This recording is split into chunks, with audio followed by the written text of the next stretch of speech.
Hey everyone, I'm Dylan. This is Dylan's DIY Workshop, and today we're going to be making a brass inlay, not a copper inlay, a brass wire inlay with some 20 gauge brass wire that you can get at your home center and a piece of walnut. Stay tuned to see what it looks like.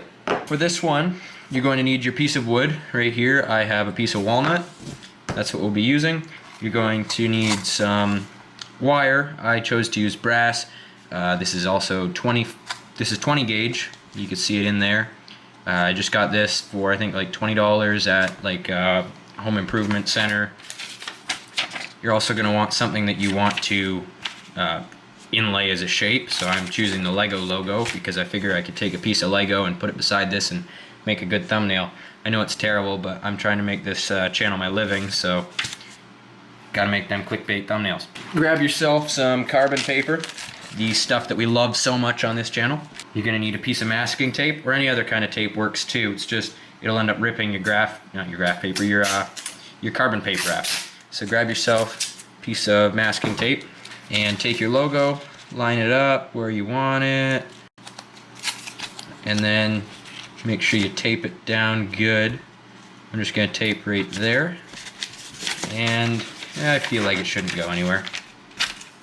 Yeah, it should be good there. Then you take your carbon paper, put it under, just like every other one of my videos, and then trace it real quick.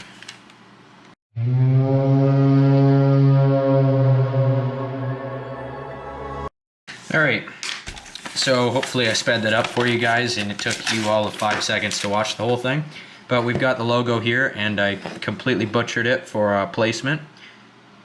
We're just going to pretend that it's center because there's no way in heck I'm redrawing that.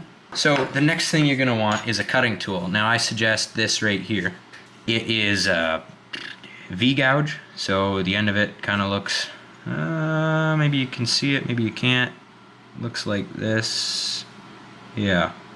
Anywho, one of these, I've got a bigger one and a smaller one. Now that works perfectly fine. If you don't have one of those, you could take any razor blade knife, something that would actually hold on to this blade, like just a normal box cutter, and you could cut one way here and then cut the other side here. So basically you're doing the same thing as this tool, just twice as many cuts, because this has both blades, whereas this would just be one side at a time. Anyways, with that out of the way, what you're going to want to do is go ahead and carve out all the things that you just traced. So for me that'll be this.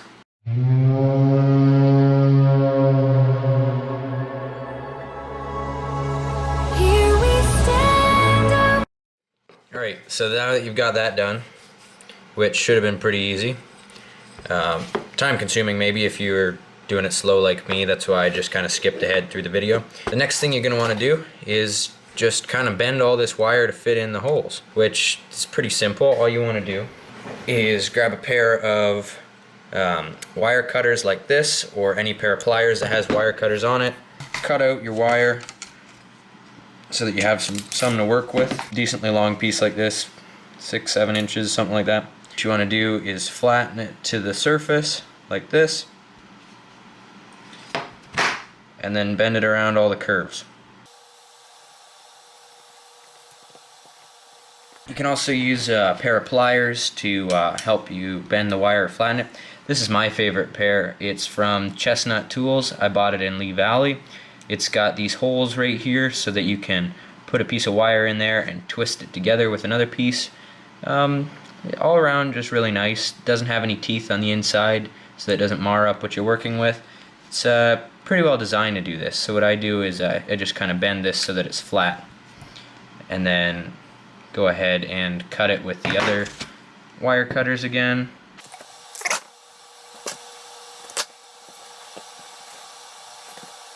There you go. So you're going to want to do that to all the pieces, and then I'll show you guys how to fasten them in there when I'm done that.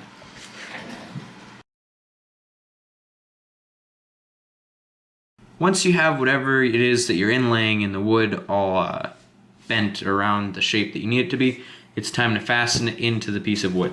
So what you're going to want is some 2-part epoxy. The faster sitting stuff is the better stuff because basically you don't have to wait as long. Grab a post-it note or a piece of paper and then go ahead and put some epoxy on it. You don't want to mix up too much, but you want to make sure that you mix up enough. It's one of those things, you just end up figuring out how to mix the right amount. So don't be discouraged if you do that part wrong. So you're going to want to mix that up. You want to make sure that you mix that really well, because basically if it's not mixed properly, it might not dry or harden, or however you want to explain it. What you want to do is fill the cracks that you're going to put the letters in, and then put the letters in, and then take something flat like this right here, this piece of aluminum, put it down on top. Either put a bunch of weight on it or clamp it down. I'm going to use these C-clamps. Now, one thing you want to make sure is you put a piece of paper in between this piece of metal and the wire, because otherwise you'll end up just epoxying this to your workpiece and you'll never get it off.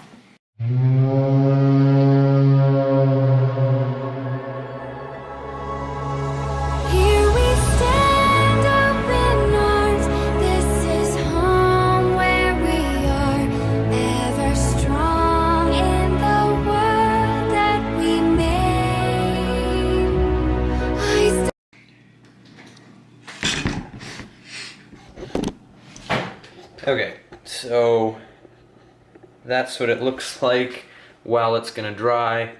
I have the 90-second epoxy, so mine will be good in about 20 minutes. So I'm gonna show you guys what it looks like when I take that off. Okay, so I've given it time to dry, and I'm gonna take the clamps off it now.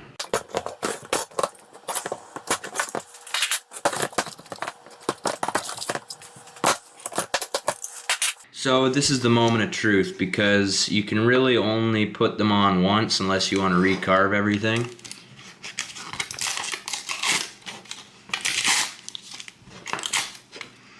Alright.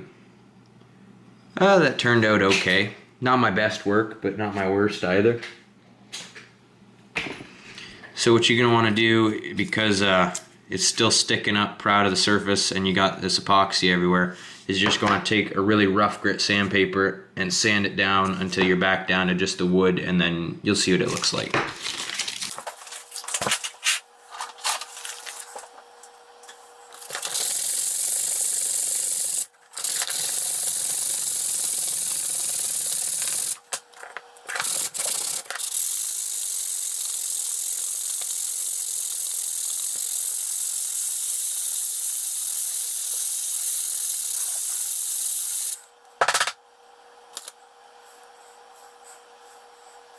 Okay, so you might notice when you're doing this that there's a couple spots that start to come up.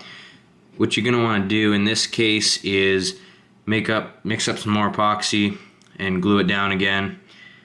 Yeah, I know it's going to be a pain in the butt, but you're just going to have to do it.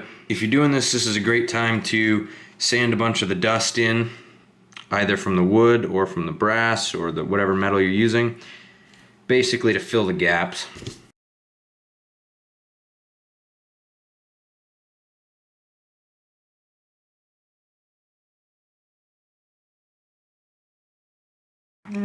And we wait again.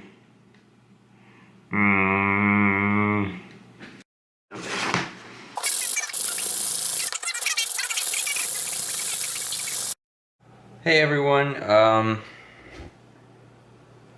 yeah.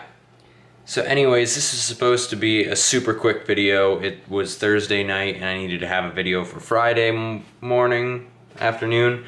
So I was like, okay, I'll just do a small wire inlay. I haven't done one with a brass yet. Just clickbait, you know, title, thumbnail. And anyways, I forgot how hard it was. I'm like 2 hours into this stupid thing. I was hoping it'd take like a half hour. It's 1:30 in the morning. Kind of wanted to go to sleep.